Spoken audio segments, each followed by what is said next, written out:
శ్రీగురుభ్యో నమః. హరి ఓం. ఓం గణనాన్త్వా గణపతిగుం హవామహే కవిం కవీనాముపమశ్రవస్తమం జ్యేష్ఠరాజం బ్రహ్మణాం బ్రహ్మణస్పత ఆనశృణ్వన్నోతిభిः సీదసాదనం. ఓం శ్రీ మహాగణాధిపతయే నమః.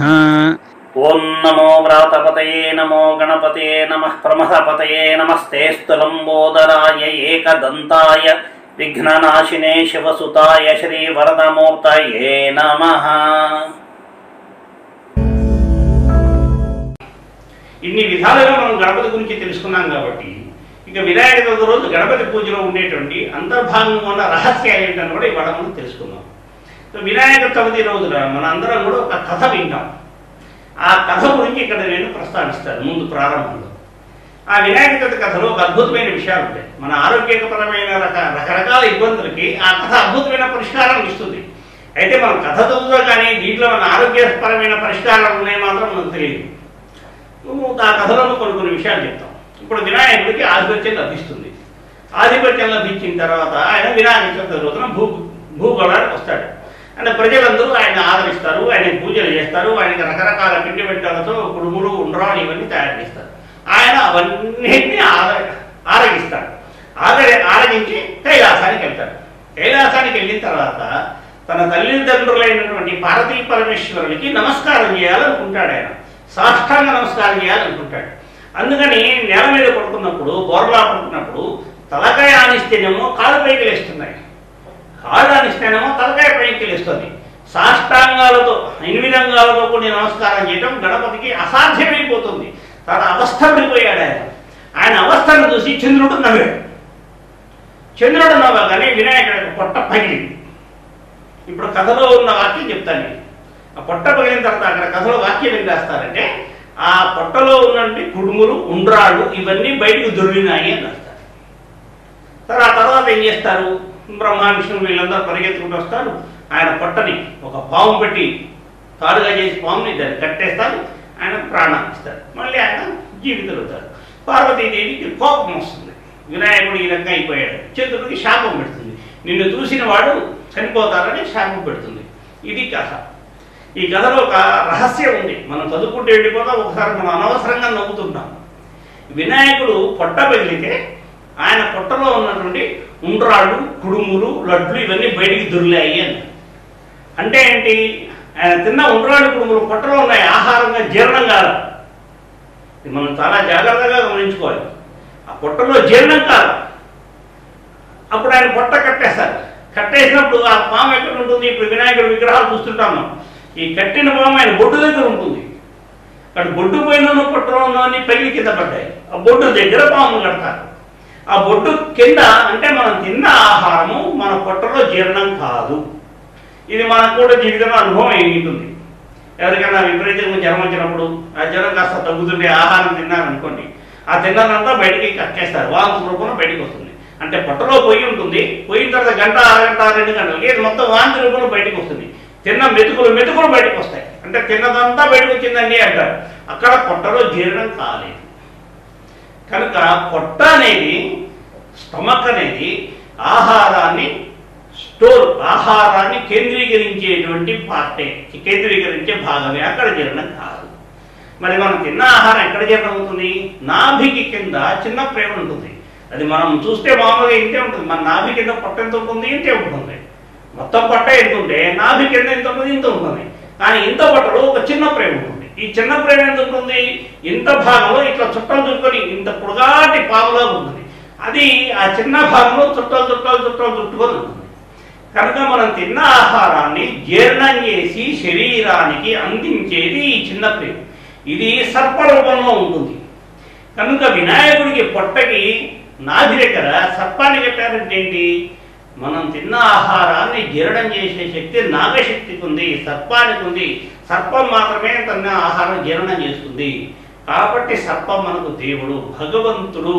దాన్ని కొట్టరాదు, చంపరాదు. ఈ సూత్రం అక్కడ ఇంటి ఉంది. ఇకపోతే గణపతి అనేవాడు ఎందుకంత తిన్నాడు? ఈ చంద్రుడు అనేవాడు ఎందుకు నవ్వాడు? మనం ఇందాక మాట్లాడుతున్నప్పుడు ఎదుగుదలకి ఆకలి ముఖ్యం. ఆకలి అవ్వాలంటే మలం అనేది విరోచనం సాఫీగా అవ్వాలని మాట్లాడుతున్నాం. ఇప్పుడు మనిషి ఆహారం తీసుకుంటున్నప్పుడు ఎంత ఆహారం తీసుకోవాలి, తను ఎంత జీర్ణం చేసుకోగలడో అంత తీసుకోవాలి, తనకి ఎంత అవసరమో అంతే తీసుకోవాలి. కానీ ఏ మనిషి అట్లా తినడు. తనకి ఇష్టమైన పదార్థం ఉంటే విపరీతంగా తినేస్తాడు. కాబట్టి 3 రోజులు తినకుండా మానేస్తాడు. ఏదైనా పార్టీ జరిగింది ఇంకా విపరీతంగా తింటాడు, తనకి ఇష్టమైన పదార్థాలు ఉన్నాయండి, తర్వాత 2 రోజులు ఏం తినకపోయినా నేను పర్లేదు అనుకుంటాడు. కనుక మనిషి స్వభావము తనకు ఇష్టమైన పదార్థం అమితంగా స్వీకరించడమే. అతనికి ఆహారం తినడంలో కంట్రోల్ అనేది, నిగ్రహం అనేది ఉండదు. ఇంట్లో పెద్ద వాళ్ళు ఉంటారు, ఇది పెద్ద సమస్య మనకి వాళ్ళ రోజులో. పెద్ద వాళ్ళు 70 ఏళ్ళు 60 ఏళ్ళు వాళ్ళు, 70 సంవత్సరాల వాళ్ళు ఇంట్లో పెద్దవాళ్ళు ఏదన్నా ఇంట్లో ఆహారం తయారు చేస్తే పచ్చడి తయారు చేసి ఉప్పు లేదు, కారం లేదు, ఇవి విసుకునే వాళ్ళు ఉంటారు. ఆ వయస్సు వచ్చినప్పటికి కూడా ఏదో ఒకటి మనం బతకడానికి కావాల్సినంత పెడుతున్నారు కదా, అది తిని సర్దుకున్నాం కదా ఉండదు. ఇది రుచిగా లేదే, నాకు ఇష్టం కాలేదే, దీంట్లో నా తగిన కారం లేదు, తగినంత ఉప్పు లేదని మాట్లాడుతూ ఉంటాం. కనుక మనిషి స్వభావం తన ఇష్టాన్ని బట్టి తింటమే. మనసు చెప్పినట్టు వింటాడు కానీ వైద్యుడు చెప్పినట్టు వినడు. అయ్యా నీవు ఇంత స్థితిది, నీ ఇంత వయసు వచ్చావు, నువ్వు ఇంత మాత్రం ఇది తిను, ఇది మాను, ఇది తినద్దు, ఇవన్నీ నీ మాన ఆయనకు నచ్చవు. మనసుకి ఏది చెప్తే అది తింటమే. మనసు అనేది చంద్రుడు. మనిషి తన మనస్సుకు నచ్చినట్టే తింటాడు. అలా తిన్నందువల్ల ప్రాణాపాయ స్థితికి తెచ్చుకుంటాడు అని గణపతి కథ మనం చెప్తుంది. పండగలు చేసుకోవచ్చు, రకరకాల పిండి వంటలు మనం చేసుకోవచ్చు, చేసుకున్నవన్నీ మనమే తినాలని నియమం లేదు. కానీ పండగ పేరు మీద మన మనసు చెప్పినట్టు వింటూ మనం ఏరుకోరి అనారోగ్యం తెచ్చుకుంటామని గణపతి కథ చెప్తుంది. అందుకని చంద్రుడు నవ్వాడు. మనసును బట్టి పండగ రోజు, ఉపాసన రోజు కూడా మనం మనసుకు నచ్చిందే తింటాం మినహాస్తే మనకు శరీరానికి ఆరోగ్యాన్ని ఇచ్చేది ఏమిటన్న విషయం మాత్రం మర్చిపోతాము. ఇది ఈ కథలో ఉన్న మొట్టమొదటి విషయం. ఇది మనం మర్చిపోతాం. ఆయన తిన్నాడు, పొట్ట పైకింది అని నవ్వుతాం మినహాయిస్తే తినాల్సింది ఎట్లా తినాలని ఈ గణపతి తత్వంలో మనకు తెలుస్తుంది. ఈ గణపతి కథలో చెప్పిన మొట్టమొదటి అంశం. ఇక తర్వాత గణపతి కథలో ఈ ఆధిపత్యం అనేది ఉంటుంది. ఈ ఆధిపత్యానికి పోటీ పెడతారు. సుబ్రహ్మణ్య స్వామికి వినాయకుడి మధ్య పోటీ పెడతారు. ఆ పోటీ పెట్టినప్పుడు 3 లోకాల్లో ఉండేటువంటి తీర్థాలన్నింటిలో కూడా ఎవరైతే ముందుగా స్నానం చేసి మా దగ్గరికి వస్తారో వాళ్ళకి గణాధిపత్యం వస్తుంది అని చెప్తారు. ఇది చెప్పగానే కుమారస్వామి నెమలి వాహనంకి త్రిభువమని ఎగిరిపోతాడు. అప్పుడు ఈ గణపతి తండ్రి దగ్గరకు వచ్చి అక్కడ అడుగుతాడు. తండ్రి కథలో ఏం రాసి ఉంటుందో చెప్తాడు. తండ్రి, నేను వేగంగా నడవలేని వాడిని తెలిసి కూడా మీరు ఇటువంటి పరీక్ష పెట్టడం తగునా అని ప్రశ్నిస్తాడు. సరే, అప్పుడు నారదుడు వస్తాడు, ఈయనకి ఏదో మంత్రం ఇస్తాడు, ఈయనేమో తల్లిదండ్రుల చుట్టూ ప్రదర్శనం చేస్తాడు. సరే, ఈ ప్రదర్శన మహాత్మ్యం వలన కుమారస్వామికి ఏ తీర్థంలో కూడా అక్కడ గణపతి స్నానం చేసి పెడుతున్నట్టుగా అనిపిస్తుంది. ఇక్కడ ప్రశ్న ఏమిటంటే, ఈ ప్రదర్శన చేసినప్పుడు గణపతి వినాయకుడు గబగబా పరిగెత్తుకుంటూ చేశాడా, అడుగులో అడుగు వేసుకుని ప్రదర్శన చేశాడా? ఇది మనం ఆలోచించాలి. దీనికి సమాధానం అడుగులో అడుగు వేసుకుంటూనే ప్రదర్శన చేశాడు. అంటే ఎందుకని దీనికి మరి సమాధానం ఇట్లా ఎందుకు వచ్చింది? ఆయన తండ్రిని ప్రశ్న అడిగాడు. నేను వేగంగా నడవలేని వాడిని అని తెలిసి కూడా మీరు ఇటువంటి పరీక్ష పెట్టడం తగురా అని అడిగాడు. అంటే ఈయన వేగంగా నడవలేడు, అడుగులో అడుగు వేసుకుంటూ ప్రదర్శన చేశాడు. ఇక్కడ గణపతి వేగంగా నడవలేడు కాబట్టి నేను అడుగులో అడుగు వేసుకుని పోయాడు, నాకేమి బ్రహ్మాండం, నేను బ్రహ్మాండం పరిగెత్తుతా అని చెప్పి ఇవాళ దేవాలయాల్లో 105 ప్రశ్నలు చేస్తా, 50 ప్రశ్నలు చేస్తాను ఒక చీటీ పెట్టుకొని ఇంకా గుడిచుట్టూ పరిగెత్తుంటారు, కొట్టేసుకుంటుంటారు. కానీ దీంట్లో మనం చెప్పే విషయం అంటే కథలో భగవంతుడికి కానీ మన తల్లిదండ్రులకు కానీ మన గురువులకు కానీ మనం ప్రదర్శన ఎట్లా చేయాలని చెప్పారు. అడుగులో అడుగేసుకుంటూ నెమ్మదిగా చేయాలని చెప్పారు. ఇదే విషయాన్ని అరుణాచల క్షేత్రానికి సంబంధించిన దాంట్లో ఆ కథలో చెప్తారట. అరుణాచల క్షేత్రం గిరి ప్రదర్శన చేస్తారట. ఆ గిరి ప్రదర్శన చేసినప్పుడు నిండు గర్భవతి ఎట్లా ప్రదర్శన చేస్తుందో అట్లా చేయాలని చెప్తారు. నిండు గర్భవతి వేగంగా నడవలేదు, అడుగులో అడుగేసుకుంటూ చేస్తుంది. ఆ అడుగులో అడుగేసుకుంటూ నడుస్తుంది. ఆ నిండు గర్భవతి ఇంత పెద్ద పట్టణ గర్భవతిని ఎందుకు ఉదాహరణ చెప్పారు? గణపతి తన తల్లిదండ్రుల చుట్టూ అడుగులో అడుగు వేసుకుని ప్రదర్శన చేశాడు కాబట్టి భగవంతుని గుడిలో మనం ప్రదర్శన చేసే విధానం అట్లా అడుగులో అడుగు వేసుకుంటూ భగవన్నామ స్మరణ చేసుకుంటూ మనస్సుని మన అడుగుల మీద కేంద్రీకరించుకుంటూ, మనస్సు దారితే అడుగు పెద్దది పడిపోతుంది. మనసు ఏదో ఆలోచిస్తే అడుగు పెద్దది పడిపోతుంది. ఒక్క అడుగు కూడా పెద్దది పడకుండా నెమ్మదిగా నిదానంగా మన మనస్సును మన ఆధీనంలో ఉంచుకుంటూ ఆ భగవంతుని ప్రదర్శన చేయాలి. ఈ విషయం వినాయక చవితి కథలో మనకు అర్థమవుతుంది. తర్వాత వినాయక చవితి కథలో ఇంకొక విషయం ఉంటుంది. అదేమంటే శమంతక మనోపాఖ్యానం. ఈ శమంతక మనోపాఖ్యానం చాలా అద్భుతంగా ఉంటుంది. అక్కడ ఏమవుతుంది, కృష్ణుడికి నారదుడు వచ్చి వినాయక చవితి అని చెప్పి, ఇవాళ వినాయక చవితి కదా, రాత్రి కూడా చంద్రుడి దర్శనం చేయకూడదు, నేను త్వరగా వెళ్ళిపోతానని చెప్పి బయలుదేరుతాడు. ఆయన వెళ్ళిపోతాడు. వెళ్ళిపోయినప్పుడు శ్రీకృష్ణుడు పాలు పితుక్కుందామని గోశాలకు వెళ్తాడట. ఆ గోశాలలో పాలు పితుక్కొని ఆ పాలల్లో వినాయకుడి ఆ పాలలో చంద్రుడి యొక్క ప్రతిభ చూస్తాడు. చూసి ఏమనుకుంటాడు, అయ్యో ఇవాళ వినాయక చవితి, ఈరోజు నేను పాలలో చంద్రుడి ప్రతిబింబాన్ని చూశాను, ఇంకా భవిష్యత్తులో నాకు ఎటువంటి ఆపదలు రానున్నాయో అని చెప్పి కృష్ణుడు భావిస్తాడు. ఇది కథలో ఉన్న వాక్యం. ఇది దీని తర్వాత ఆ పేర మారిన తర్వాత కథలో ఏమని రాస్తారంటే, ఇట్లుండగా కొంతకాలానికి అని రాస్తారు. అంటే ఇట్లుండగా కొంతకాలానికి అంటే ఎంత కాలానికి, అది నెల కావచ్చు, 2 నెలలు కావచ్చు, సంవత్సరం కావచ్చు, 5 సంవత్సరాలు కావచ్చు. ఇట్లుండగా కొంతకాలానికి ఒక సత్రాజిత్ అనేటువంటి మహారాజు వచ్చి ఆయన దగ్గర శమంతకమనే ఉంటుంది. ఈ శమంతకమని ఏదో రోజుకి అన్ని కేజీల బంగారాన్ని ఇస్తుందట. అయితే ఆయన పోగొట్టుకున్నాడు. ఈ పోగొట్టుకున్న ఆయన కృష్ణుడి దగ్గరకు వచ్చి నువ్వే నామని దొంగిలించావని అపవాదం వేస్తాడు. ఇక్కడ చిత్రం చూడండి, వినాయక చవితి అయిన రోజు మరుసటి రోజే కృష్ణుడికి అపవాదం రాలా. కథలో ఏం రాశారు, ఇట్లుండగా కొంతకాలానికి. కనుక మనకు ఎప్పుడన్నా ఒక అపవాదం జరిగితే, ఒక అపచారం జరిగితే, మన మీద ఏదైనా దుష్కర్మం ఉంటే దానికి ఆధారం ఏంటంటే అప్పుడు మనం ఏం చేసి ఉండకపోవచ్చు, ఆ 2 రోజుల ముందో 4 రోజుల ముందో మనం ఏం చేసి ఉండకపోవచ్చు, ఎప్పుడో మనం ఏదో అపచారం చేసి ఉండాలి. అందువల్ల మనకు ఆ కర్మ మనం ఎదురైంది. కృష్ణుడు ఏమో ఆలోచించాడు అక్కడ, ఓహో ఆ రోజు వినాయక చవితి రోజున నేను పాలల్లో చంద్రుడిని చూసిన కారణంగా ఇవాళ ఇటువంటి అపవాదం లభించింది అని చెప్పి కృష్ణుడు ఆలోచిస్తాడు. మన జీవితంలో మనం ఎదుర్కొంటున్న సమస్యలకి కారణం మనము, వేరే వాళ్ళు కాదు. వేరే వాళ్ళు మోసం చేసినందువలన, వేరే వాళ్ళు మనల్ని నష్టపరిచినందువలన, వాళ్ళు నమ్మి మన మోసం, ఇట్లాంటివన్నీ ట్రాష్. మనం చేసేటువంటి ప్రతి కర్మ ఎక్కడో ఒక్కడ మనకి సమాధానం ఇస్తుంది. ఆ సమాధానమే మనకు మంచి జరుగుతుంది, ఆ సమాధానమే మనకి చెడు జరుగుతుంది. ఈ చెడు జరిగినప్పుడు మనం ఆలోచించుకోవాల్సిన విధానం ఏమిటంటే కృష్ణుడు చెప్పాడు. ఓహో ఆ రోజు వినాయక చవితి రోజున నేను పాలనలో చంద్రుడు చూసినందువలన ఇటువంటి అపరిందల బాలయ్యాను అని ఆ కథ చెప్తాడు. సరిగ్గా దీని తర్వాత కృష్ణుడు ఆ మణిని వెతుక్కుంటూ పోతాడు. ఇంకా కథలో రకరకాల మలుపు ఉన్నాయి. చివరికి మణి జాంబవంతుడు తీసుకెళ్ళాడని ఆ జాంబవంతుడు యుద్ధానికి వెళ్తాడు. ఇక్కడ చిత్రం చూడండి, జాంబవంతుడు యుద్ధం చేసి అలసిపోయి చివరికి కృష్ణుడి దండం పెట్టి, అయ్యా నీవు త్రేతాయుగంలో ఉన్న శ్రీరాముడివి, ఆ విషయం ఇప్పుడు నాకు తెలిసింది. ఆ రోజున నువ్వు నా మీద ఉన్నటువంటి అనుగ్రహంతో నాకు ఏదైనా వరం ఇవ్వమని ఇస్తానని మీరు చెప్పినప్పుడు నేను నీతో ద్వంద్వయుద్ధానికి కోరాను. సరే ఇది నీకు వచ్చే జన్మలో తీరుతుందని నువ్వు చెప్పావు. ఆ రోజు వరం ఇచ్చిన శ్రీరాముడివే నువ్వు, నా యొక్క అహంకారం తీర్చివేసే ఇది కథలో ఉన్న విషయం. ఇక్కడ చిత్రంగా మనం ఆలోచించాల్సింది ఏంటంటే, శ్రీరాముడు ఎవరెవరితో యుద్ధం చేశాడు. శ్రీరాముడు మొట్టమొదట తాటిని చంపాడు,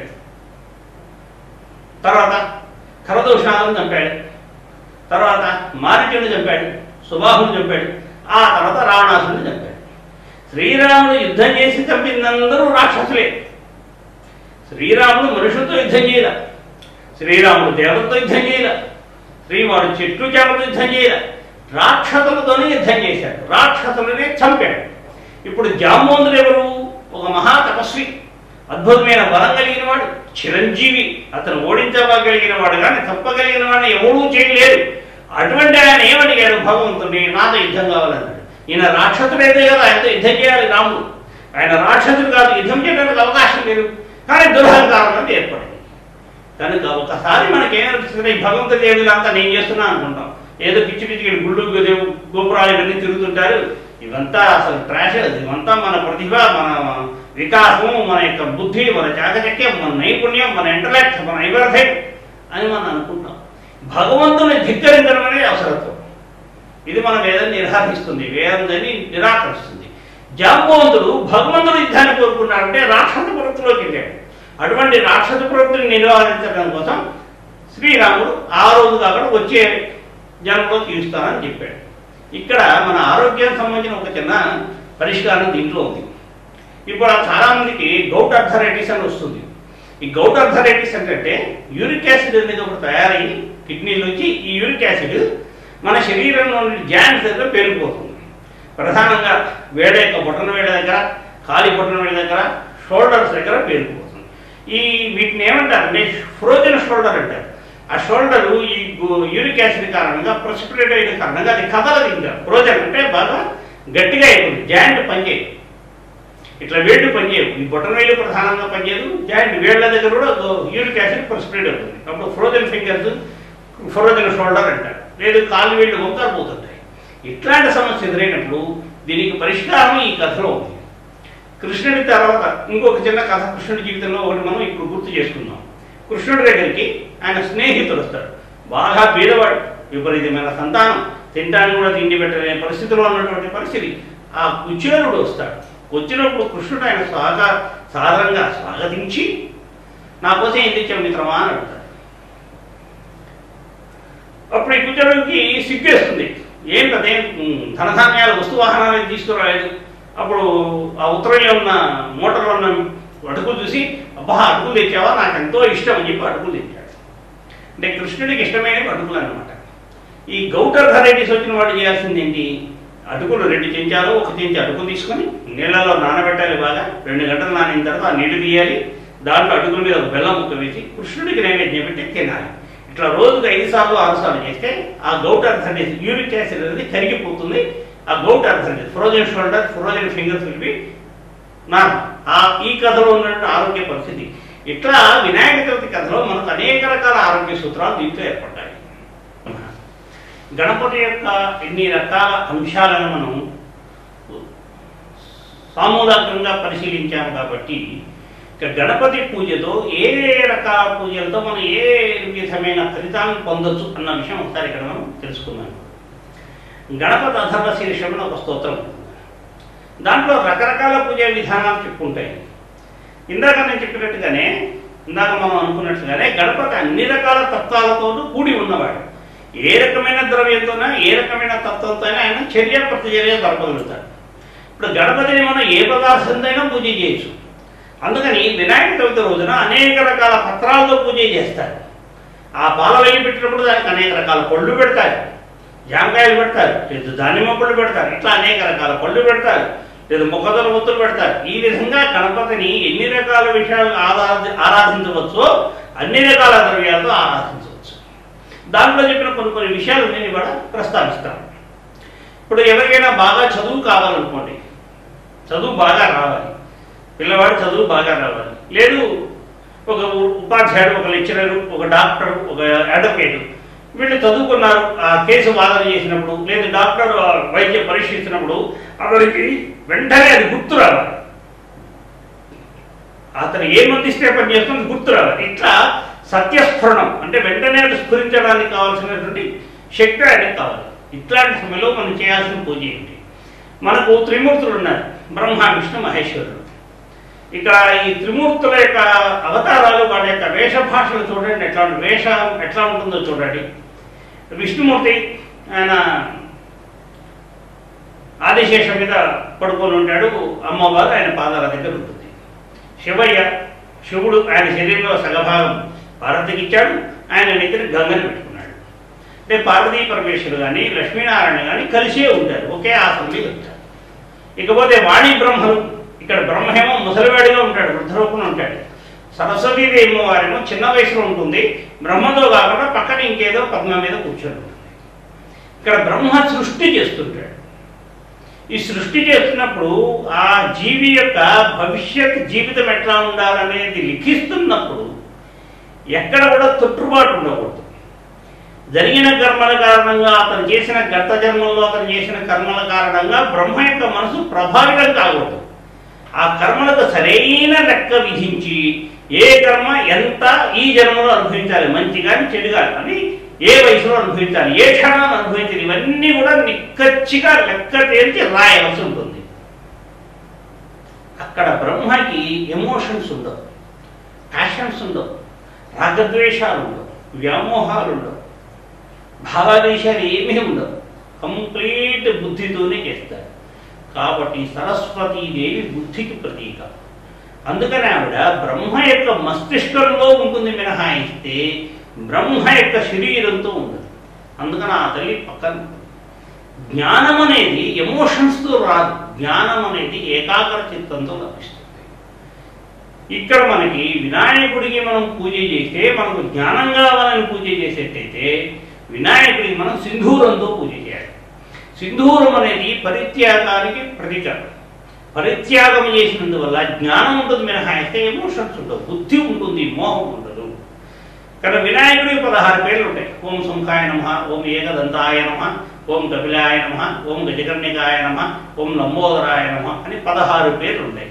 ఈ 16 పేర్లతో ప్రతిరోజు పసుపు వినాయకుడు తయారు చేసుకొని ఆ ఇంట్లో చదువుకుంటున్న పిల్లలు కానీ నేను చెప్పిన వృత్తిలో ఉండి సత్యస్ఫురణ కావాల్సినటువంటి అవసరమైన వృత్తిలో ఉన్నటువంటి వాడు కానీ ఆ వినాయకుడికి సింధూరంతో పూజ చేసి ఏదో పండు ఫలమో నైవేద్యం పెట్టుకుంటే వాళ్ళకి ఆ రకమైన శక్తి వాళ్ళకు లభిస్తుంది.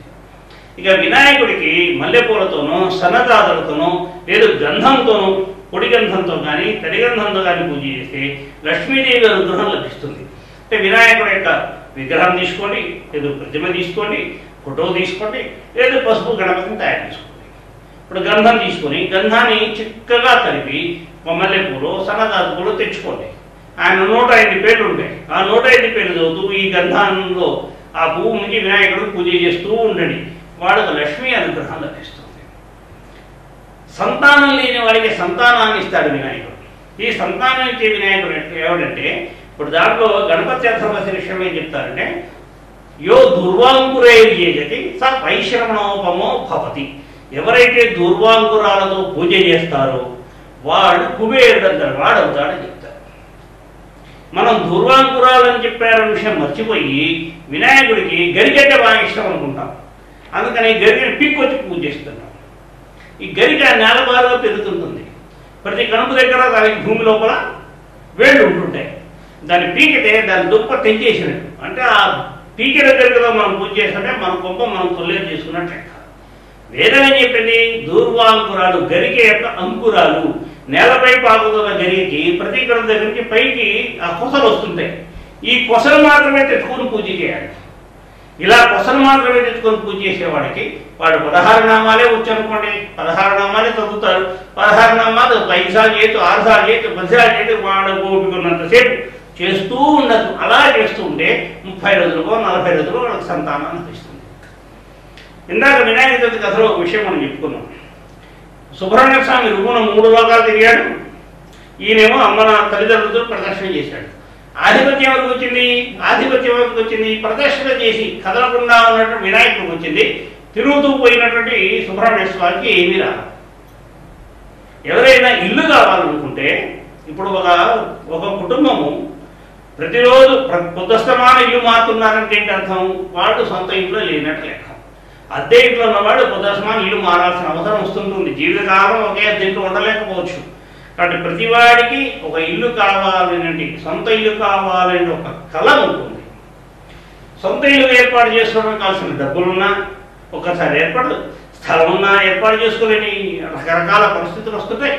అట్లాంటి వాళ్ళు ఏం చేయాలంటే వినాయకుడికి తమకు తోచిన పూజా వస్తువులతోటి, అవి పత్రి కావచ్చు, పూలు కావచ్చు, ఏవైనా వాళ్ళకు తోచిన వస్తువులతోటి వినాయకుడికి 48 రోజులు పూజ చేస్తే వాళ్ళకి ఇల్లు ఏర్పడుతుంది. అంటే పూజ అయిపోయిన వెంటనే ఏర్పడుతుందని కాదు, ఆ పూజ చేస్తే వాళ్ళు ఇల్లు ఏర్పాటు చేసుకోవడానికి కావలసిన అనుకూల పరిస్థితులు ఏర్పడతాయి, ఇబ్బందులు దొరుకుతాయి. అది పూజ అయిపోయిన తర్వాత 2 నెలలకు రావచ్చు, 4 నెలలు కానీ సొంత ఇల్లునే ఏర్పడుతుంది. ఇట్లా వినాయకుడి యొక్క పూజ వల్ల సొంత ఇల్లు ఏర్పడుతుంది. ఇంకోటి చెప్తారు దాంట్లో మోదక సహస్రేణ యజతి సర్వసిద్ధిర్భవతి అంటుంది. మోదకాలు అంటే ఏంటి? ఉండ్రాడు, పిండి ఉండ్రాడు తయారు చేసుకుని, పిండి ఉండ్రాడు చిన్న చిన్న ఉండ్రాడు తీసుకుని ప్రతిరోజు మీ ఉండ్రాడు వినాయకుడు పూజ చేయాలి.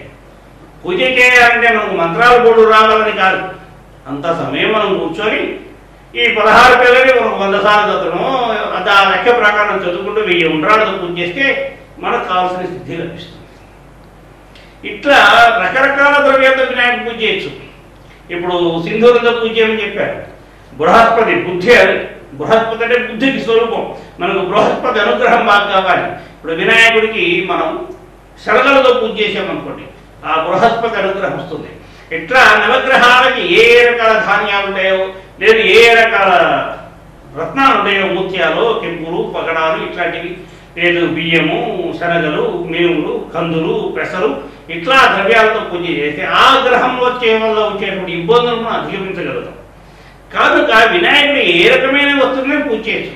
ఒకవేళ మనకు తెలియని ఇవాళ చాలా మంది ఏం చెప్తున్నారంటే మాకు నరదిష్టి ఎక్కువ ఉందండి, నరఘోష ఎక్కువ ఉందని అంటుంటారు.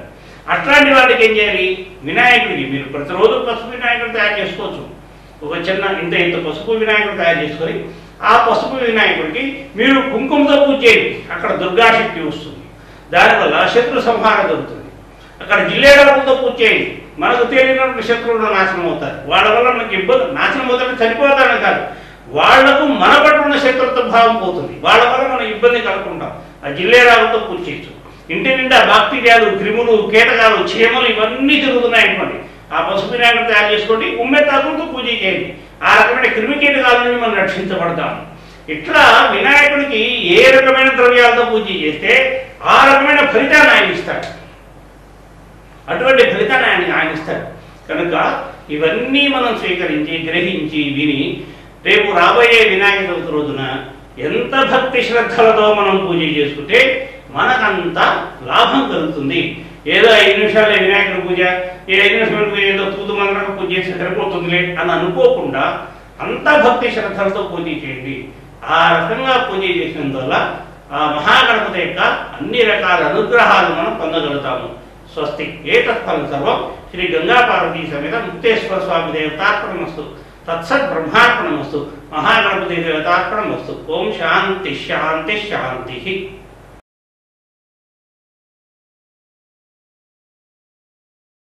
పూజలన్నింటినీ కూడా ఇంట్లో ఆడవారు ఎవరైనా నెలసరి రోజుల్లో ఉంటే ఆ ఇంట్లో వాళ్ళు ఎవ్వరు కూడా ఈ పూజలు చేయకూడదు. ఆ నెలసరి రోజులు 5 రోజులు అయిపోయిన తర్వాత ఇంటిని పాటి తలస్నానం చేసి ఇల్లంతా శుద్ధి చేసుకొని, అంటే ఆ 4 రోజుల పాటు ఉతికిన వాడినటువంటి బట్టలు, పక్క బట్టలు అవన్నీ కూడా ఉతికి శుభ్రం చేసుకొని అందరూ తలస్నానం చేసుకొని ఇల్లంతా పసుపునీటితో శుద్ధి చేసుకున్న తర్వాత 6వ రోజు నుంచి ఈ పూజలు మొదలుపెట్టుకోవచ్చు. అదేవిధంగా పుట్టి సూతకం కానీ సాగు సూతకం కానీ ఉన్నప్పుడు ఇట్లాంటి పూజలు ఏవి చేయకూడదు. ఆ సూతకం అయిపోయిన తర్వాత పుణ్యాహవచనం చేసుకుని శుద్ధి చేసుకుని పుణ్యాహవచనం చేసుకున్న తర్వాత మాత్రమే ఈ పూజలు ప్రారంభించాలి. స్వస్తి.